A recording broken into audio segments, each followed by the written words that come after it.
Sorry, fixing my hair. Hello, everybody. Welcome back to Walking Productions. My name is Michael Lance, and today we're going over a simple way to understand.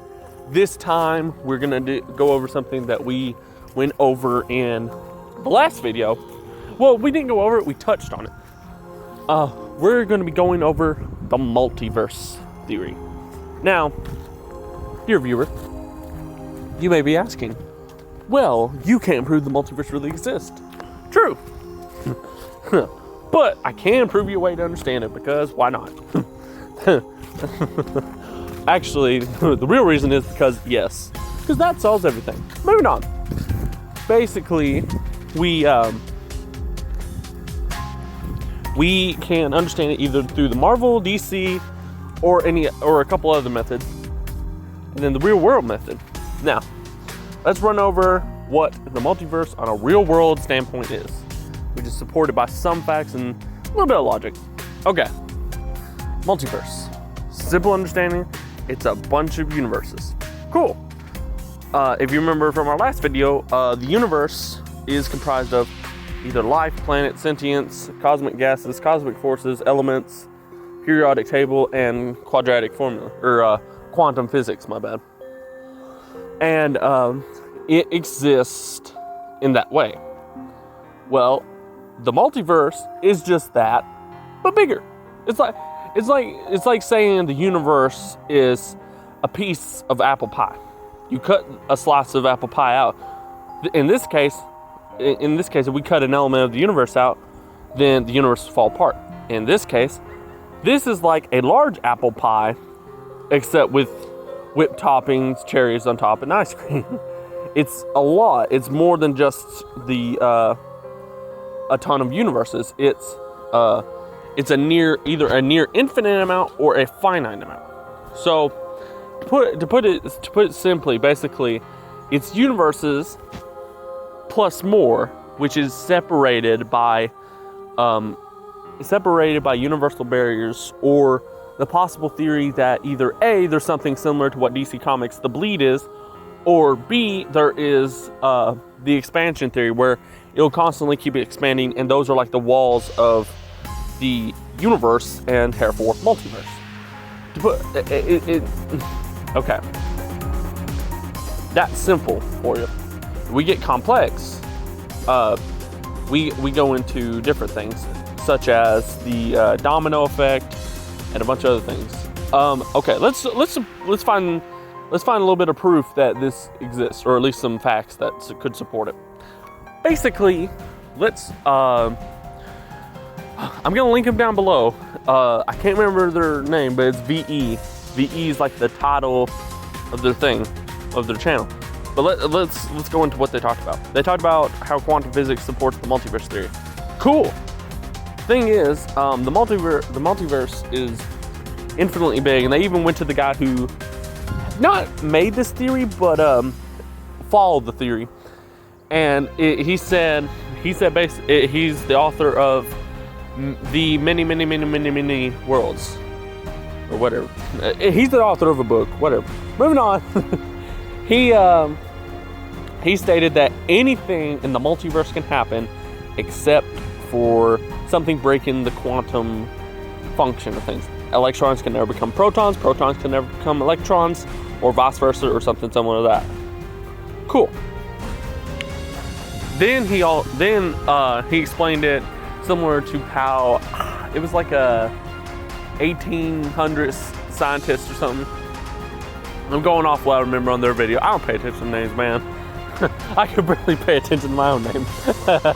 Moving on. Basically, the multiverse is easier, or he explained it as okay, you put a cat in the box with a unstable atom. If the cat touches the atom, it'll explode and kill the cat, and the atom be dead. Cool. Here's the thing: you have to put it in a box. Okay, you put that in a box, and here's what happens: reality splits. Like the 4 times I've tried to record this friggin' video. What I meant to say was, like, say you're at an intersection and you have an option to go right or left, and it would still take you to the same destination. Well, In some realities, you take left. In some realities, take right. Either way, you get a different outcome in every reality. Yes, some of them are similar, but nothing's exactly right. And in this case, this is supported by the Adam still being alive and the cat still being alive, but also the cat being dead and the Adam still being dead. And it's a sort of limbo or purgatory, like the purgatory effect that splits realities. I'm gonna call it that, the purgatory effect. Whatever, I don't know if there's a real phrase for it. Doesn't matter. Point is, this is supported by quantum physics. I can't remember the equation for it because I'm not a scientist and not an expert. If I'm wrong, you can feel free to correct me down below. No issue. But moving along from the real world interpretation of it.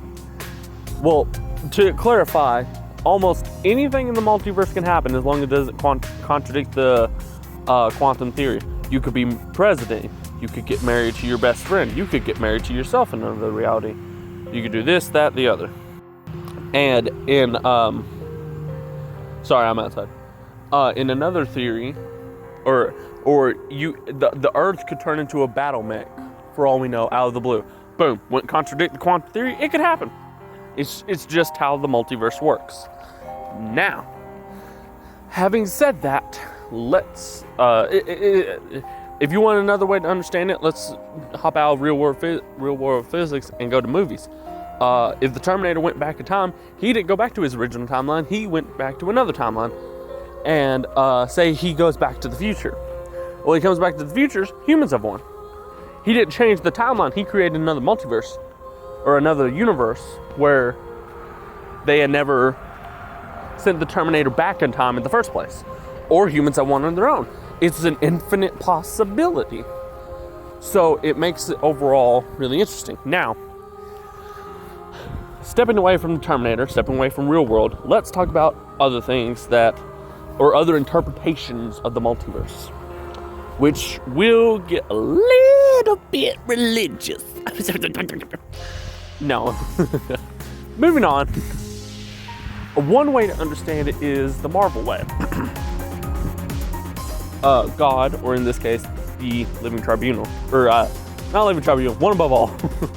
Dude, he was revealed as like the one below all, and Hulk was like the embodiment of wrath and this, that, the other, and like the new Hulk finale. And I watched Comics Explained video on it. It was like God of Destruction Hulk. I'm like, man, that's a great title.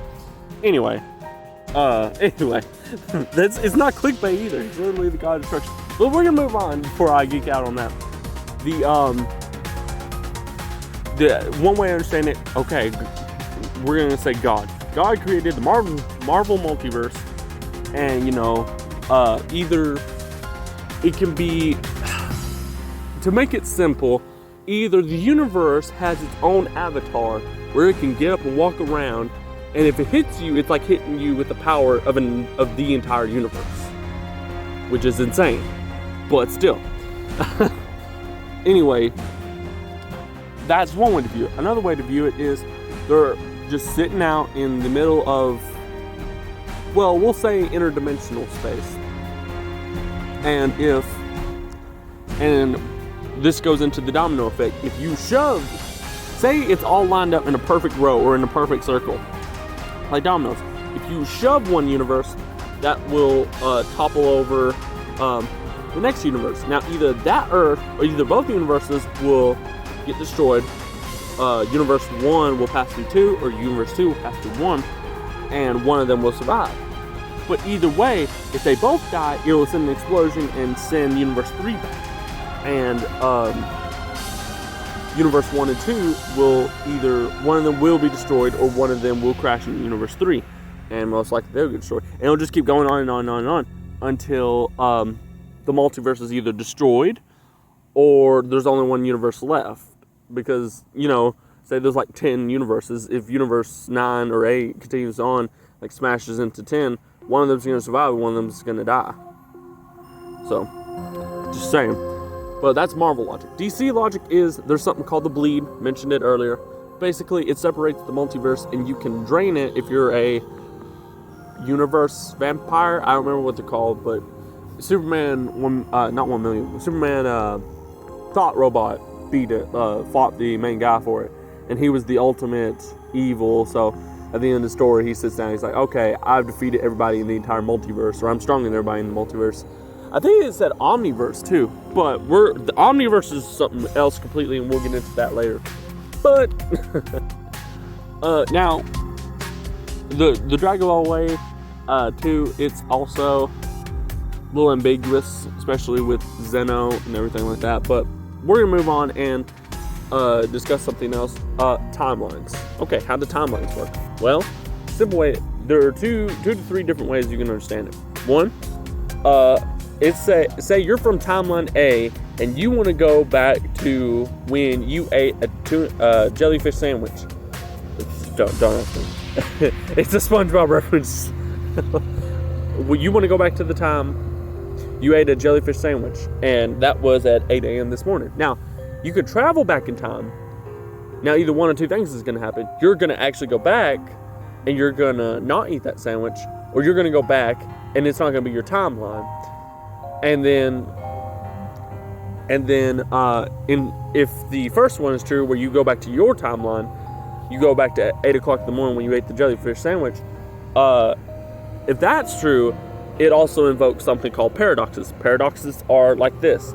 If, say you're in the future and you go back in time to kill your grandfather, how is it you are able to come back in the future and kill your grandpa? Because if your grandpa didn't exist, you wouldn't exist.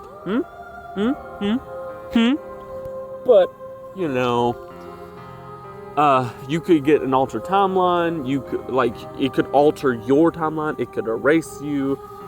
It could, dude, there's so much. It could break quantum physics. Like, timelines are iffy if they break quantum physics or not. But they're basically like, okay, paradoxes are a thing. Okay, now timelines can split. They can go 2 separate ways, 3 separate ways, a million different ways. It's like you have an option to kill 10 people in the room. There's 11 options on the surface, and then there's like a million if you go deeper into it. You can kill 2 people. You can kill 1 person. You can kill nobody. You get the point. Basically, there's millions of options, and think about it. Every universe is defined, going back to the cat thing, every universe is defined by someone making a choice. So, think about it. There are 7.8, maybe 9 billion. We're going to go with 9 billion. 9 billion people on the planet. And they make trillions of choices every single day. How long they hold their eyes open, when they go to bed, how much they eat, what they do in their day, on and on and on. So, it really just comes down to what you believe works with the multiverse theory. Now, going into that, the multiverse, we know how it works now. Cool. We have some understanding and some alternate understandings. That's the simple way to understand it. Now, if you wanna get real serious, here's a big question: what does the multiverse pertain? Well, if we go by real life standards, multiverse can pertain of almost anything as long as it don't break the quantum quantum laws and stuff like that. It would stay. It would work perfectly, but you would only get real world reactions because the multiverse is still limited by what we do. If all of us just sat down on one Earth and did nothing, there's another Earth where we're doing everything, and it's just insurmountable to say, oh hey, in one universe I'm Goku, because no, that's not how it works. Now, if you really want to get serious, you can go to a different multiverse. Now you're like, what? That's not a thing. Well, it is. If you go to another multiverse, sure, by anime logic, you could be Goku in that universe, because in every multiverse, there is supposedly another version of you, and it works the same. In that multiverse, you could have a different upbringing and everything, but you exist, and the same effect still applies. Hey, I go here, say in the anime multiverse, you go there, say, hey, I want a tuna fish sandwich. Instead, you get a jellyfish sandwich.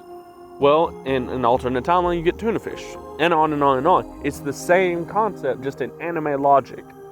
And then there's the Marvel logic and things like that. And basically, it's There's a multiverse for every scenario of every universe in every timeline, whether they break the quantum laws or not. Which, yeah, the multiverse would end shortly after that, but you get what I'm saying. It's a possibility either way. Now, you're asking, well, what's a big collection of multiverses? Well, that's something we'll touch up on next video, which is something called the Omniverse. Hey, thank you guys for tuning into this video. Please do like, share, and subscribe. Drop a comment down below if you did enjoy. Please leave a like if you did enjoy. And I enjoy making this video. And I will upload the next video of a simple way to understand tomorrow. And I will catch you all later. All right.